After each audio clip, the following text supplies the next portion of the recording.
All right, welcome everybody to our seminar for today.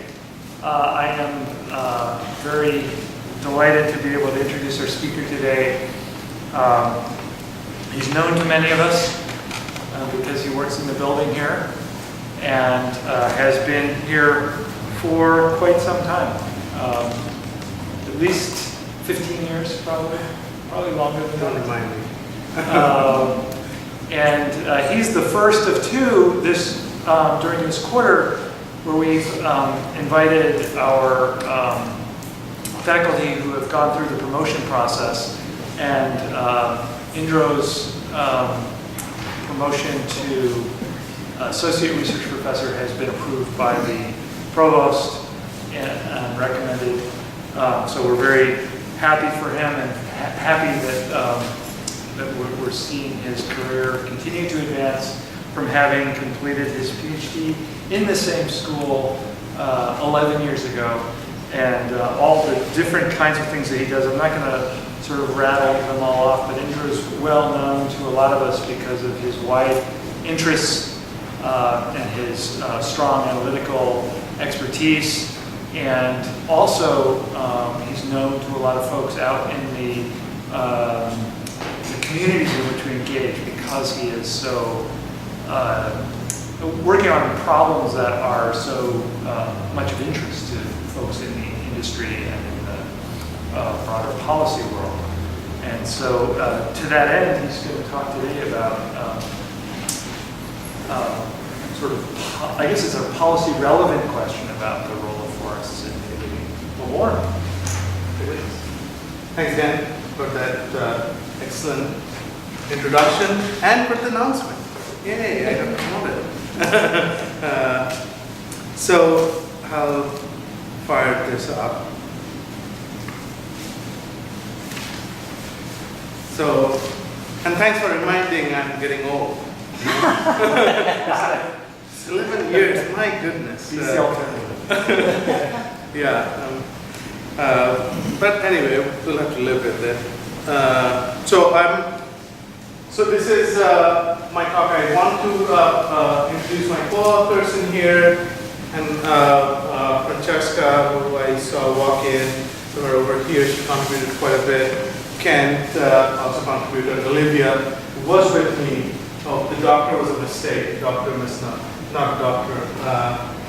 She just got a job at Weyerhaeuser, so she left and joined Weyerhaeuser. She'll be defending this quarter though. And Edie was one of our PhD students here, and she worked with Weyerhaeuser for years before starting her own consulting agency. She provided us a lot of help. And Dan, I know this is an old logo. I know you insisted that we use a new one, but 3 years back when I invested this 15 minutes in creating this masterpiece, I stayed at it for 24 minutes. And I'm in love with this, like UW, and it's a balanced CINTRAFOR on one side. It's really good. With that, I'll move to my real talk here. So my talk is, there are phases of it. Actually, there are two phases. One is a plot level analysis, and this is more of a scenario analysis. And the second is what's actually happening in Washington State and what are the environmental impacts of our private forest products industry. So, and this wood product mix feeds in to both of those. And that's, I'll explain what this weird looking graph looks, and that's my research.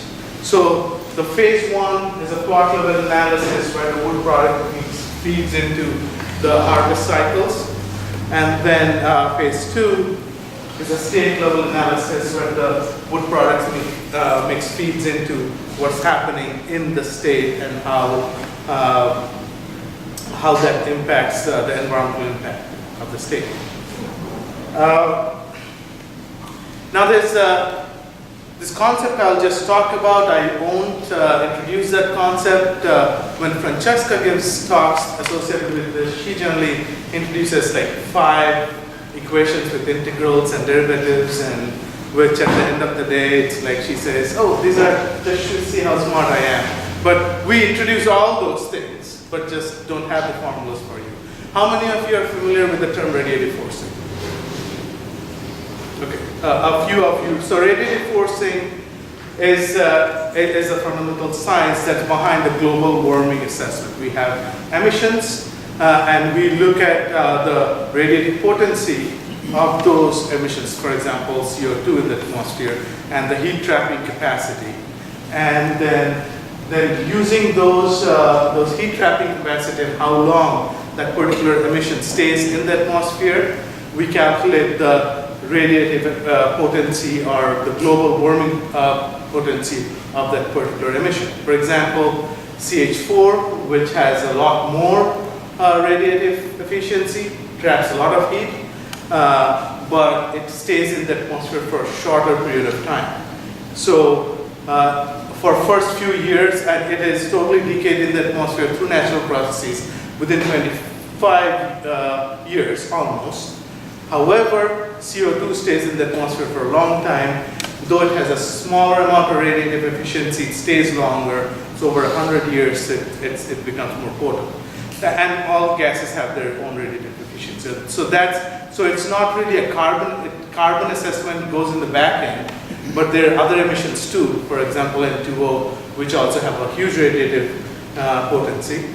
And those are all included, and we created a metric, or not we, but life cycle assessment people who calculate global warming creates this measure called global warming potential, and it's represented into CO2 equivalent units, where they have all other emissions included. Now, to be able to create that environmental impact assessment, the first thing we included is a sequestered carbon in the product.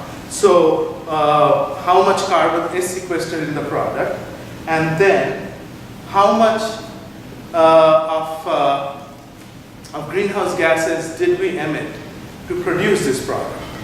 So, and that's also important. If you emit a lot of greenhouse gases to produce a particular product, then that product has a high energy intensity and not green. However, if there's a lot of biogenic carbon stored in the product and not in the atmosphere, that's good for the environment. And then obviously, then how long does this stay in the functional life? If it stays in the functional life for long, then it's not in the air, so it's not creating global warming, and it's helping our planet to cool down. So, however, we have a cost. The cost associated with it is all the emissions that we have emitted, to produce this, to transport this, to harvest the wood and everything, and that all should be included. And after factoring all those things, the amount of carbon sequestered, the emissions, and the longevity, can we say this product is green or not? And that's what we are trying to do. Now, to be able to make that statement, we start with the actual forest inventory in Washington State. These are all private land. We have excluded the federal and state land from our analysis. The reason we excluded federal and state, there are multiple reasons, but for this specific project, we wanted to focus on private forests and the products coming out of the private forest. Now, private forests contribute to more than 90% of Washington's wood products mix. A lot of, around 9% comes from the state forests, and a little bit comes from federal, which is limited, and we have restrictions. Though we have a lot of federal land over here and all over the state, we don't get a lot of product coming out of those lands. We do get a lot of product coming out of the state lands, though.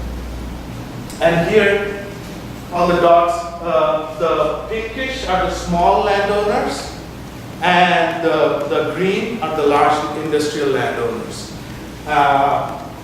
If you see these dots are the processing capacity that we have in the state. Obviously, Grays Harbor County is one of the largest producing states, and we have a lot of production or processing happening in this region.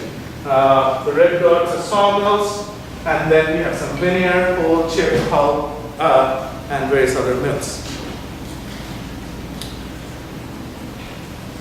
In 2015, we harvested from Washington State, we harvested 11 million bone-dried tons. Bone-dried tons is there's always water in the wood. We are just considering the dry mass of wood. And out of that 11 million, 7.9, almost 8 million is merchantable biomass. Merchantable biomass means whatever has a market value, this goes to the market. Almost 4 million has no use. It's a slash, it stops, branches, it stays scattered either in the forest, sometimes they're piled up in slash piles and burned under prescribed burn methods. So this is a waste coming out of the harvest. And this is what goes into the industry. Now, to be able to understand what's happening with this, all this merchantable biomass, we created a flow of what's happening in Washington State. Here, some of the things to see is out of the 100% above ground biomass that gets harvested every year, almost 67% is stem. Stem wood is mostly merchantable biomass. 32.46% is residue, tops and branches, which just doesn't have any market value. So that's huge. It also varies based on which part of the state you are. In Western Washington, the residue proportion is less as compared to the Eastern Washington, when we have, it depends on the taper of the trees. And so, but this is on an average, 30-70 is a good split. Of all the wood that goes into the industry sawmills, 76 to 77% goes for as sawmills and gets lumber, which is our main production. Then we have some plywood production in the state, pulp and board production. We combined it, board and pulp are not the same thing, but this is pulp and board, is paper board, not the plywood kind of board. And other miscellaneous, it's 0.1%. So primary we use mostly, 15% as other. Primary we produce lumber. We do produce a lot of sawdust that goes in the particle board manufacturing, which is also part of other. And major, and of the 76% that goes to the lumber sector, 50% comes out as lumber. And then the sawdust and all those things that they all feed in is a loop going on, and we calculated all those. And then we created this assessment. So our wood mix is 50% lumber, our wood products mix, 15% paper, and 30% miscellaneous, and around 6% plywood. So that's our state's wood product mix. Now, why is it important for our global warming potential? It's because, so let me explain this. First, let's take a look at this section of this weird looking graph. Here, this is what standing biomass in the forest. This is this example. It's a 45-year cycle, which is not at the lowest end, but also not at the highest end in the industrial forest practice in Washington State. It's a 45-year cycle. This is the growth trajectory that happens. It grows, plantations grow slow, and then it picks up speed. And if it's harvested around 45, it's still harvested at a pretty high rate of growth. And that's a different question. I'm not dealing with that over here. This green part is the merchantable biomass, which is market value. This gray part over on the top is bark, and then you have light branches and foliage tops. And that's what the standing biomass looks like. A harvest is happening here. So, and then this is the wood products mix on this side. This is, the yellow is our lumber, which is our major production. And purple is plywood. And this light blue is paper. Now, the taper of this is the longevity. So we use the half-life analysis that's published by USDA on how long generally all of these wood products live or stay in its functional life. And lumber has a half-life of approximately around 40 years, whereas paper has a half-life of 5 years. So you see the paper product, it goes away pretty fast. It's no more sequestered benefit we get beyond, let's say, 10 years after harvest. However, lumber stays in functional life for quite a bit. 50% of it is gone by 40 years, but 15% stays beyond 40 years and goes up to 130 years. Some people keep their stuff, like my mom, forever.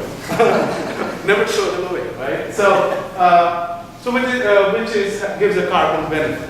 So this biogenic carbon can be in the standing forest or can be in the wood products. Either way, it's sequestered and it's trapped in wood away from the atmosphere, so it provides a benefit to the environment. Now, okay, I think I mentioned that. To be able to produce this is the amount of emission that goes in. So this is the benefit on the top side, this is the negative part, what we are expending. This has harvest operations going on in here, distributed between the different products. If you look at the paper has a huge emission associated with it. They do a lot of stuff with the wood. They make the hell out of it and then throw the rest and make paper out of it. So there's a huge emission, goes on for a little bit of benefit. However, in lumber industry, there's a lot less fossil fuel intensive because a lot of the sawdust that comes out of lumber feeds into the kiln and drying the wood. So it's a little emission, but a lot of benefit. And with this miscellaneous, it's dominated by basically particle board, OSB. It lives for long, but at the same time, it has a lot of emission as well. So if my lumber is one extreme, the paper is other. Paper is not as clean, but we don't produce a lot of paper.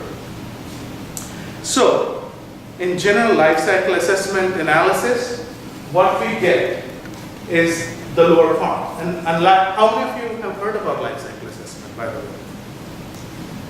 Okay. So life cycle assessment, it's a 40% have heard of it. So for the rest of 60%, it's an assessment. We take into consideration all the emissions that go into producing any product or any service, and we document all the emissions, and we see how that emissions have an impact on the environment. For example, for making this table, the harvesting emissions has gone in. There's some stain that was put in, the varnish, the transportation, and we look at all those things, and we document all those emissions. It's called life cycle inventory, and then we say that this is the environmental footprint of producing this. However, life cycle analysis was created for engineering systems. It was not created for wood product systems. And so there is no benefit associated with carbon sequestration benefit that has been included in life cycle assessment. Well, in life cycle assessment, traditional models only talk about the emissions and not the sequestration benefit. What I'm trying to incorporate, or we are trying to incorporate in our analysis, is both sides simultaneously, because making it specific for the natural resource and wood systems, and not just the emission system, which is true for most of all of the engineering systems.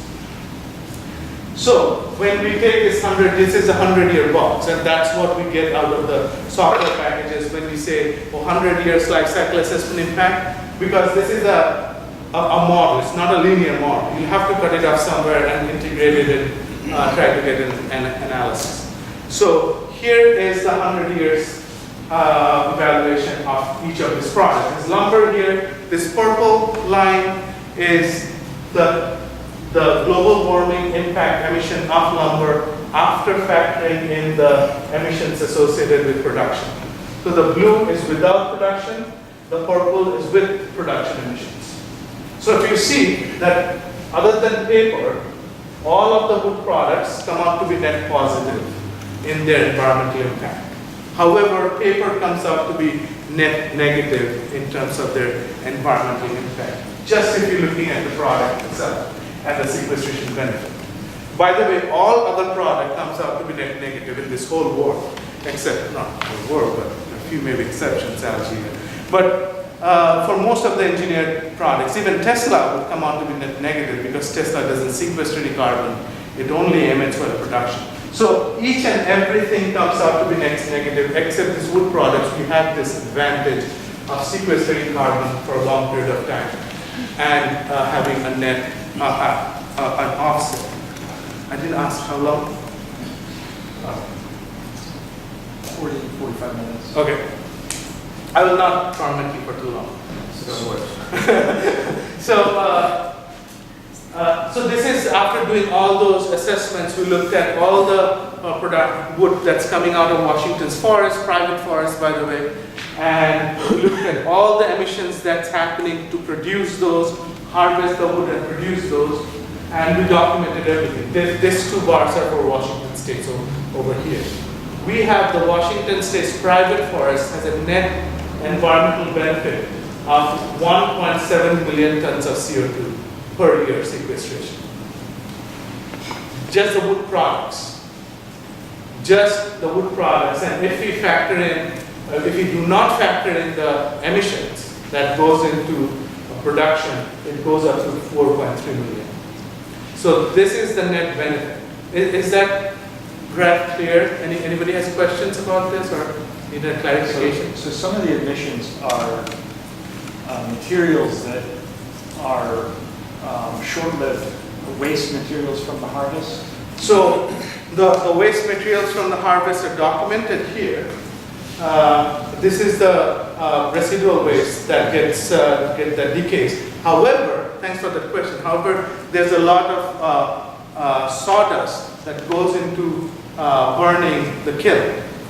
So there's a concept of biogenic carbon and fossil carbon. So I think I should make a distinction between the two because that's what goes into life cycle assessment. So CO2, the carbon dioxide looks exactly the same. It doesn't matter if it's come from fossil sources or biogenic sources. However, when you're talking in context of global warming, the reason our planet is warming up because we're extracting millions of years old carbon trapped underneath the surface of the earth and taking it out and emitting. And that is new carbon. That was not in the atmosphere. We are extracting it and emitting. So we are increasing the density of carbon in the atmosphere. However, you've heard the concept of renewable carbon, right?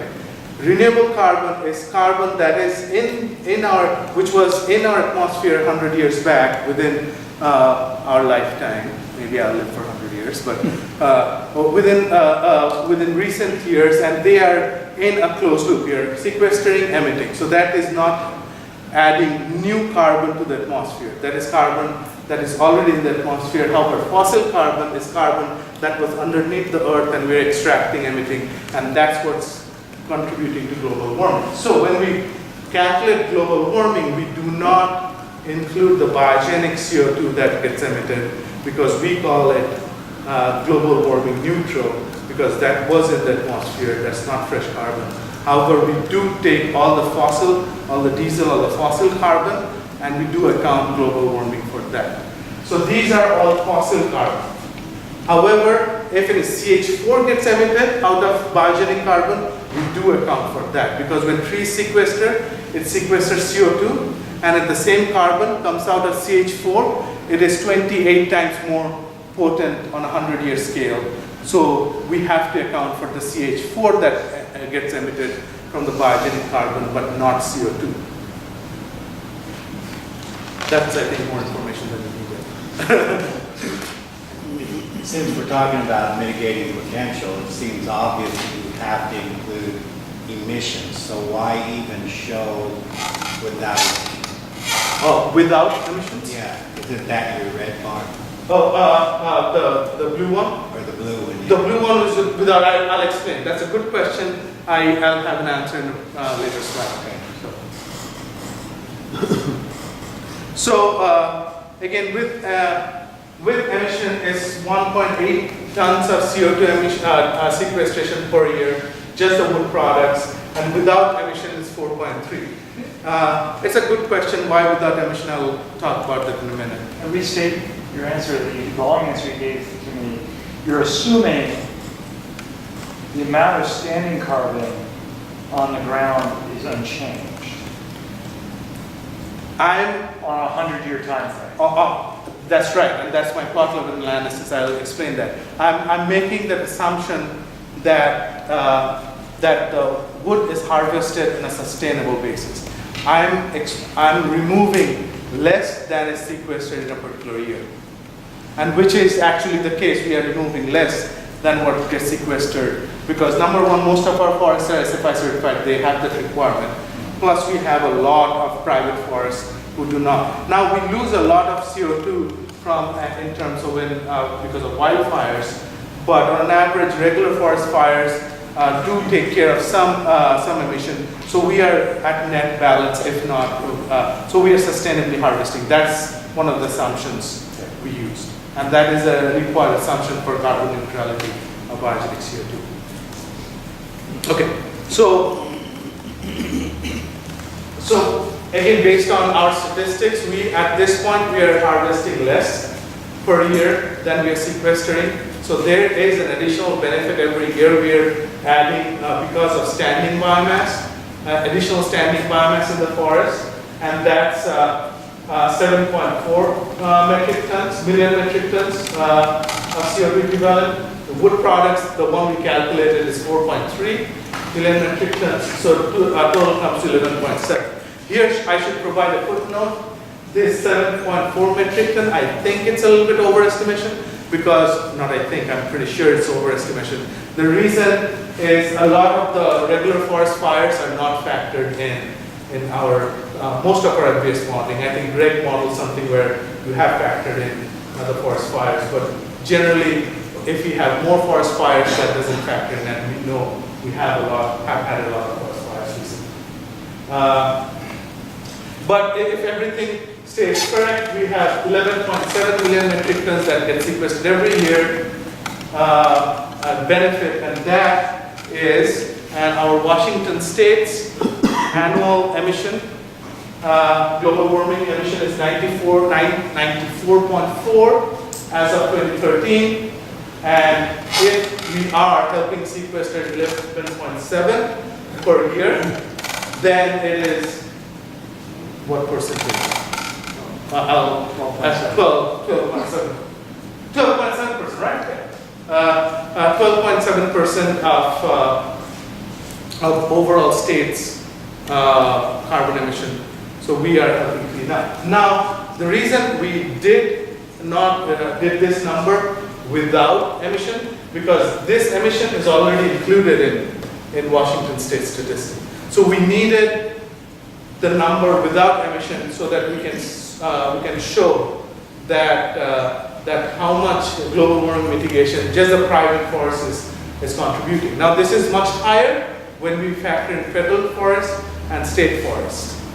State forests have a much better profile. Federal forest is very iffy, it changes year to year, and there's not much data, so I won't talk about that. So first take-home message is there's a 12.7% CO2 reduction that happens in the state just from private forests. So we are cleaning the environment at 12.7% by being in our private forest, Washington's private forest. And then of this, wood products contribute 4.3 tons, a million metric tons. Standing biomass, additional sequestration contributes 7.4. Most of the wood products comes out of large forests, so 72% of the wood products comes out of large forests. However, this net additional sequestration happens primarily in the smaller forests. Small forest owners don't harvest as intensively, and they let the forest grow a little bit more. So that's our state's profile. Now, I wanted to show you a plot level analysis and the relative importance of wood products as is compared to the standing biomass. Here, whenever we do plot level analysis, we have to make sure we understand that when we do harvest plots, there are other plots in that area we don't harvest. For example, this is a screen capture of a small landmass in Grace Harbor County. So it kind of simplified version. It looks something like this. It's a 100 plot. And if we do a 40-44 year rotation, on an average, we are harvesting 2.5 or 3% of the plots, less than 3% of the plots in a particular year. And these shades are, let's say, the age. So this is a younger forest plot. These are older harvest plots, and these are the plots which got harvested. So for every plot that gets harvested, there are 30 other plots which hasn't been harvested in a particular year. So oftentimes we say, oh, there's a carbon, we harvest, there's a carbon debit in this plot, where there's a carbon credit in other plots, and carbon neutral in some plots.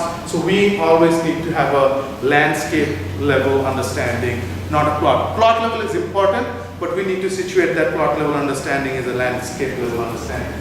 Now, out of the 2.5% of the plots, we harvest 9 to 10% of the overall standing biomass every year.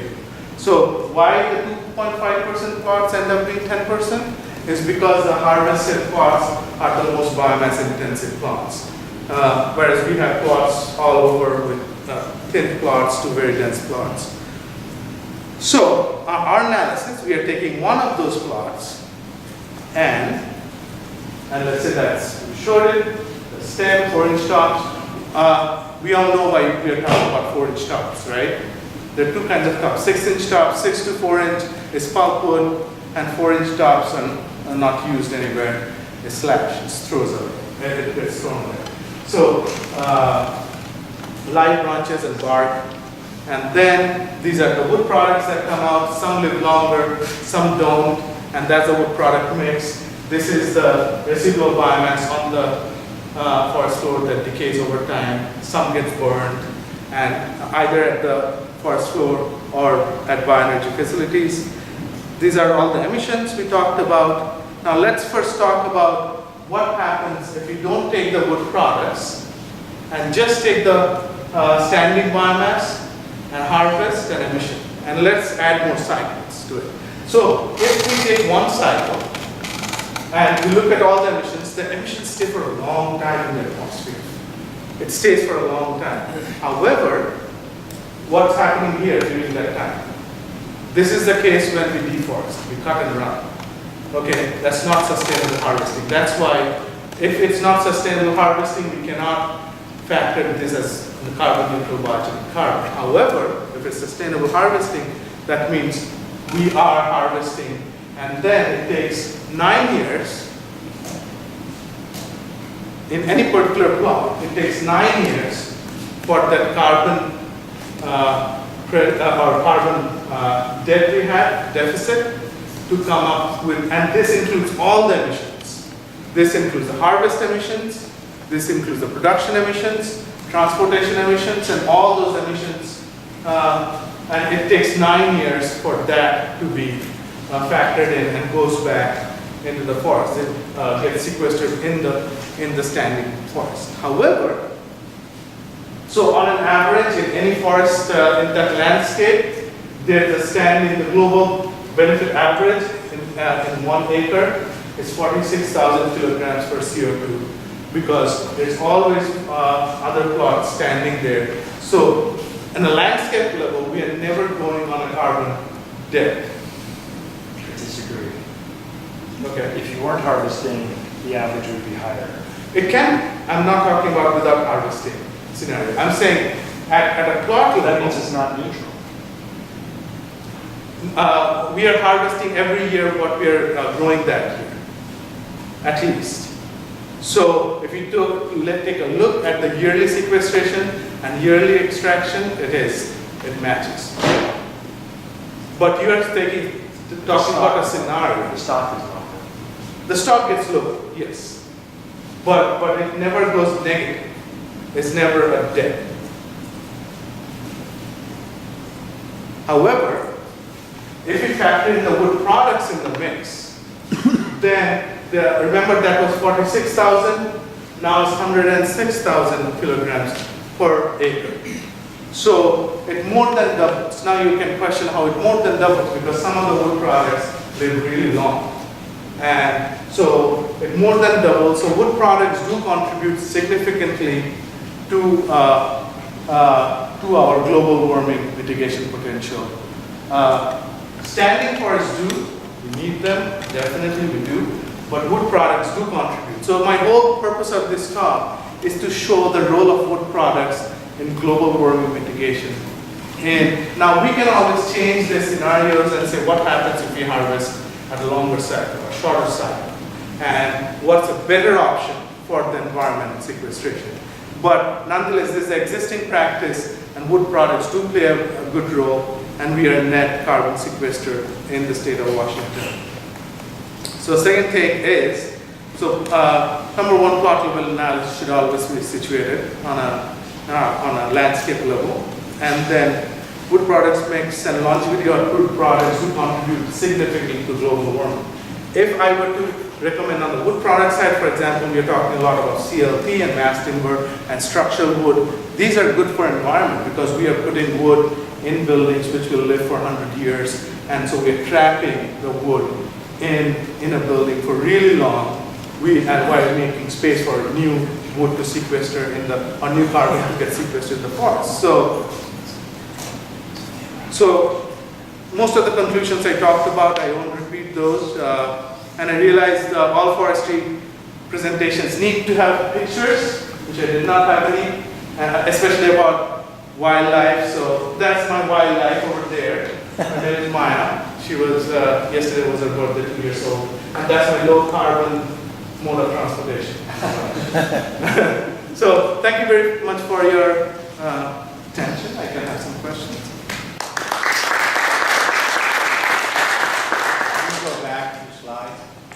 So I think it may be the same issue Dan's getting at here was. Which one? No, The figure I was complaining about. That one. So did you do a cumulative effect over time of what if you didn't cut anything?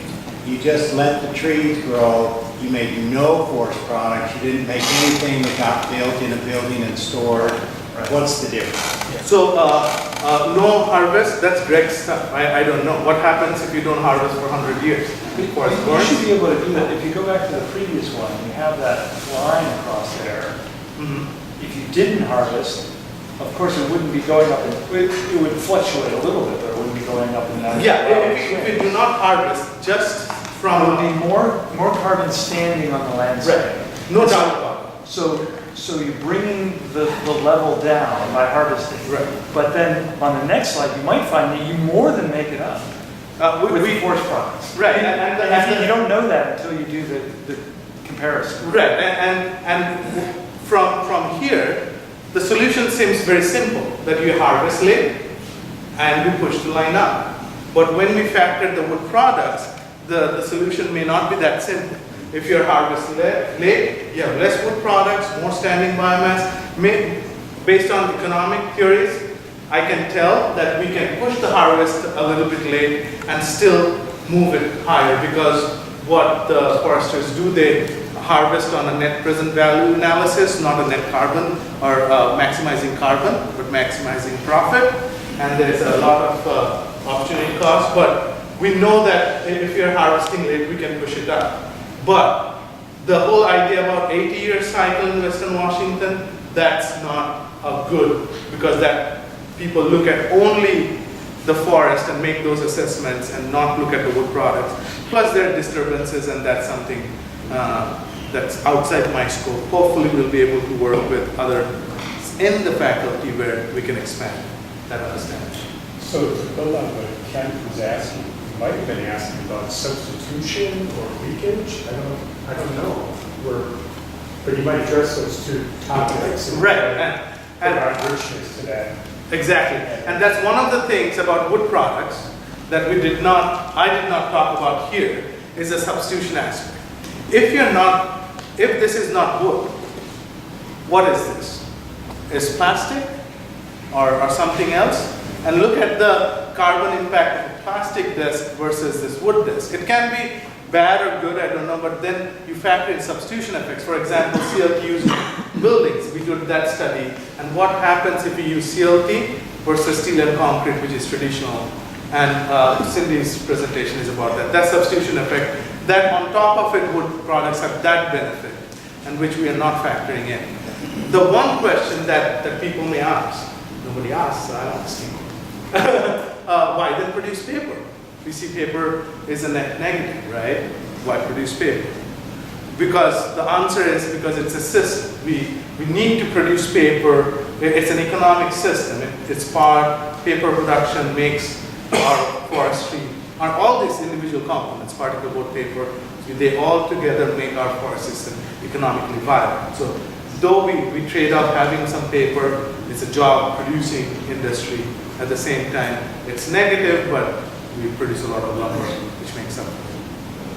I want to ask another question that's kind of related, and that is, what if global warming is going to kill us, if we don't stop it within, I don't know, 10 or 20 years? What if we didn't cut anything for those 20 years?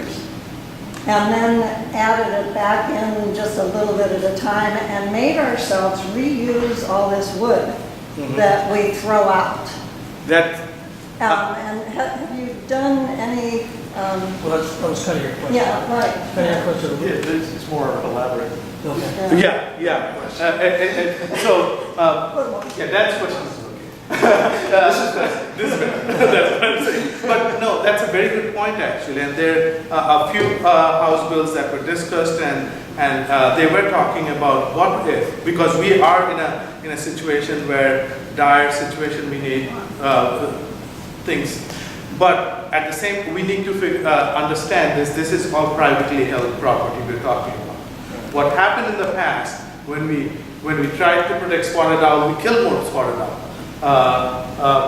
So if we say this is their investment, there's a company, if we go and say, oh, we'll tell you what to do, the worst case scenario is my scenario back here, where we harvest and produce and then sell the land to land property developers or agricultural farmers. And that's what's happened. Actually, last a few years when the timber market was down, a lot of people left the industry, and this scenario is what happened. And then it's a worst case scenario. We don't want, those are good ideas, but if the government comes with a subsidy to subsidize the companies heavily for the lost revenue, they may stay in business. But it's an economic problem and has to have an economic solution. But we can, I think that's a great idea, and that's something we should think about, but where the money will come from. And I mean, do we need to decide that we can live with less, like a lot of the world does now?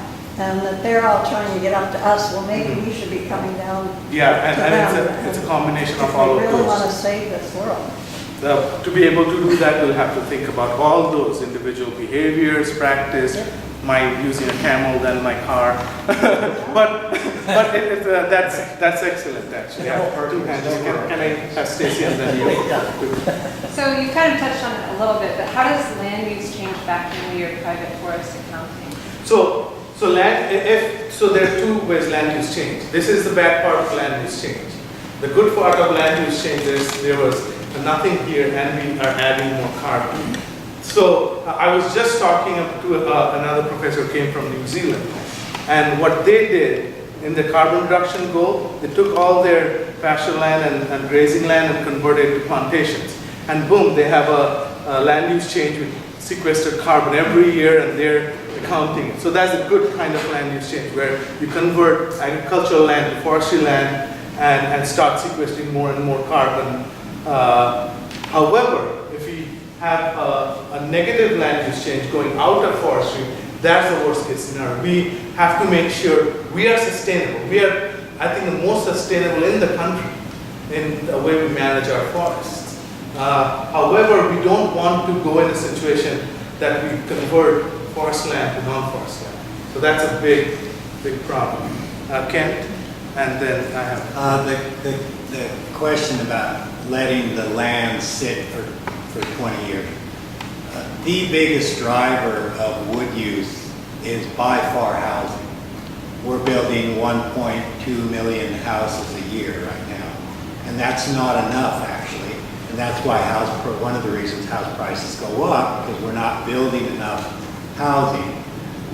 If you don't use the wood to build a house, your most likely product is steel framing. Because all of our houses are framed with wood in the United States. Then you got to use steel. It's going to have a far worse impact. If you don't supply the wood domestically, you're going to import it. Where are you going to import it from? Canada doesn't have enough supply anymore. The most likely source is Russia, and they don't manage sustainably. So any of those consequences are worse than the current situation. Yeah, and so what analysis we do, it's called consequential analysis. What happens if we change our habit, and what's the cascading effect? And we have this, and for example, China stopped their own harvest, India stopped their own harvest, and they exported all the deforestation to Papua New Guinea and Solomon Islands because they need wood. And they're protecting they're showing their plantation going up and importing the wood and deforesting those islands because of lack of governance. So it's a difficult question. It's like how we cumulatively change our behavior. And that's, I don't want to change your behavior as long as you guys are kind of an attitude which kind of regresses in that aspect. Yeah, sorry, I have like 2 questions, is that alright? Sure. So, as long as everybody else is okay. so my first question was like, that graph was made with assumption that like the wood is used till it's, like the wood was used fully, like before it stopped like functioning, right? Like, was that an assumption when you're making how long the wood lives? Yeah. Yeah, that's not an assumption. That's I guess there's some assumptions that went into that analysis, but that's a national level analysis done by USDA, who does all the half-life assessment of various wood products. Okay. Now again, if we are using more wood for structural application and less for furniture, the half-lives change and all those things. Our assumption is our softwood is used the same way national average goes. But it can be different in our case. I guess it will be better because we produce more structure. It's because I read somewhere that like renovation, like in a lot of renovations, woods are being disposed before it reaches its like full lifetime. Right. So I just Right. wanted to point that out. Yeah. And one more thing I wanted to ask was Yeah, just there's a Hoover, the report we use, they update it every 5 years. They do factor in all the renovations and wood disposal, they look at the landfill, but there's a lot of assumptions. But yes, they factor some of those, but of course there may be variation around any of the numbers. okay. And I wanted to know what's your definition of sustainable harvesting? So that's a good question actually. Sustainable harvesting is a very tricky concept. Now, when I'm talking about carbon, all I'm thinking about biomass. But if I just go to another group who works on wildlife, biodiversity, sustainable harvesting changes its definition based on who you're talking to. Here, it's the important thing to remember. We are talking about industrial forests, not some of those biodiversity areas, but this is plantation forest. We plant, harvest, more like factory. So in my sustainable, as long as you're harvesting less than what we are growing every year, that's sustainable. That's what SFI and FSC, they mandate. They have other buffer zones and all those. So they add stuff like that. In carbon analysis, we don't. We just stop at biomass extraction. So, you can finish your thought and sorry. So in this case, you're just looking at the quantity of like the wood being harvested, not like method of like how you harvest. Method is included in our emission assessment. Okay. So if it's cable yarding, if it's harvest happens in hills, it's cable yarding. If it's slash pile, if it's flat, but we only look at carbon. We don't look at biodiversity, we only look at carbon. Water quality. We don't look at water quality, we don't look at other aspects, we only look at carbon.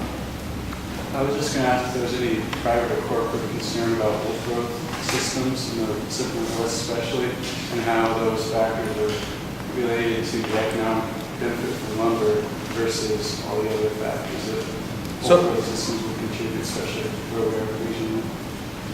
So when you say concern, what kind of concern are you talking about? Like wood growth?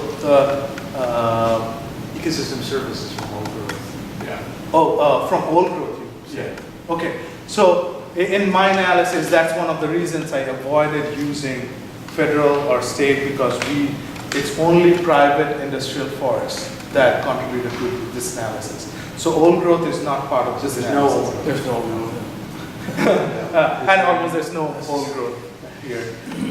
But this whole idea, if I am to talk about old growth, I'd rather not talk about carbon and talk about everything else, which is way more important. If you have to talk about carbon, let's not talk old growth, because it has other values. I can have a carbon justification which may go against old growth, but that's not why old growths are important. So, but I do understand where you're coming from, but I don't talk about carbon and old growth. isn't an older forest absorb more carbon than a younger forest? Is that right? In general, I guess. I'd let Greg, I'm not, because Greg is here, I'm Are going we to talking about stock or flow? The rate at which it takes it up, or the amount that it stores? Ah, okay. Well, Certainly how stores stores more. on each of those? Certainly stores more. Stores more.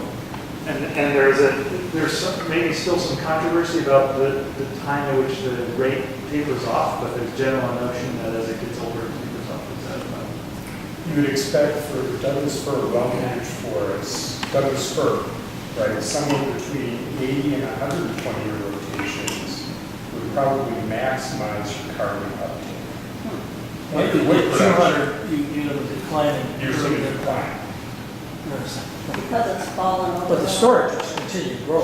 It is relative. Yes. Well, it may level off. The storage is leveling off. It's You level get up. decay happening at the same rate that you have growth happening. And there's a global warming aspect, which is not just the carbon, but old growth emits more, or older forest emits more methane, which is worse. So it's global warming wise, it's not, but again, I'm not talking about global warming and old growth. I'm stopping myself in going to that discussion, but Trees throw out methane?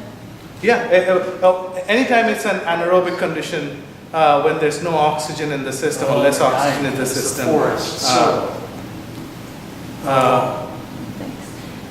I was thinking along similar lines of what Greg was talking about, like at what point is the optimal harvest time? Have you thought of putting into your analysis what would happen if we moved the harvest year to 30 or extended it like 10 years out to see how much benefit that would give? Yes, we have put a lot of thought. In fact, we have put 3 proposals out. So much thought. But we are waiting. I've talked to, there are a number of options we thought how we can handle that. I think there's a very good potential to handle simultaneously the wood product quality and extending the rotation, and how the wood products factor in. There's a huge amount of work that could be done, but then a lot of work and the science needs to be undertaken that is not out there, and we need to figure out how we can bring the various expertise within college to do that, plus and then put in substitution on top of it. So it's all very interesting, and we have thought about that. We are making progress, let's say. Hopefully we'll have an answer. You, and then I'll go back. We recently put in steps that I think are made out of Trek. Is it, you know what Trek is? Do I have that right? It's kind of plastic, sawdust and glue, I guess. Mm-hmm. Is that actually, Trek's okay, yeah. is that worse in terms of global warming than if I'd used cedar or Doug firs? The composite materials, the wood plastic composite Treks you're talking about. Yeah. Treks. So there are a lot of environmental assessment that has been done. The benefit is it's recycled plastic they're using, so it's not virgin plastic. At the same time, the resin generally is very carbon intensive, Okay. and so it's definitely, I would say from a carbon perspective, yeah, definitely solid wood would be better than any engineered wood product. And plus Trex, and it was very fancy, or it was hyped 10 years back when I did some decking research.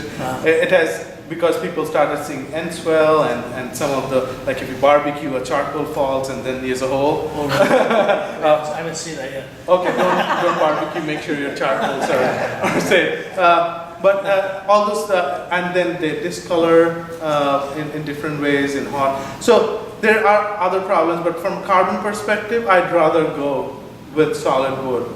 Okay. But not old growth. You'd go. I'd never go to oak grove. I'd take my daughter, maybe I'll take her there's some very little to pick up height, but no, not to harvest. Sorry, I'm seeing. Oh, Jade. So, just a technical question. Do you consider any kind of what's the sense of measurement error in your analysis of these numbers? Is it considerable or is it relatively low or what? So the measurement errors can be, some are outside our control. For Right. example, the longevity of wood products, and that is one of the areas we can investigate more. Is the half-life really the case? There are some variation associated with emission. Sometimes emission is done in a more efficient way, sometimes less. That has been factored. We did a survey of Washington State, and that I'm pretty confident about that. There may be a variation, but I'm pretty confident about that. Well, I would say anywhere between 15% plus minus because there's so many things that can get compounded. So it may have a pretty significant calculation error, but there's no good way to estimate that because a lot of the statistic doesn't come with a standard deviation. Well, I'm just thinking if some of these processes were non-linear and you have some errors cascading, and how certain are you after several calculations? Yeah, especially when we are doing some projection. When we change the sizes, they have different impacts, and on the forest side, on the production side, everywhere, and we don't know about that. But simulations would help with. Simulations would help and sometimes the simulation. Furthering your analysis. Yeah, sometimes simulations cannot help if there's a lot of unknown. Like in the forest harvest sector, there's a lot of unknown what happens if you don't harvest. One more question. Yeah, sorry. As climate crisis escalates and drought during the summer gets more prominent, do you think the model would change possibly? Like the way you harvest things, do you think that would be effective? It may. My analysis just looked at status quo, what's happening today, and I just estimated that. Now, with some of those natural disturbances, a lot of things can change, but definitely everything analysis will change. I don't know so much about drought, but maybe forest fires are biggest, and maybe right now, if you look at some of the statistics, you say federal forests are huge sequester, and they displace 35% of the whole state's carbon impact. But if you have 2013 and after 2015 forest fires, I don't really know what happened, how much carbon emitted, and there has been a good survey. So all those do change in forestry case, definitely the forest fires. Yeah, but those are outside the scope of our study, as we say. Thank you.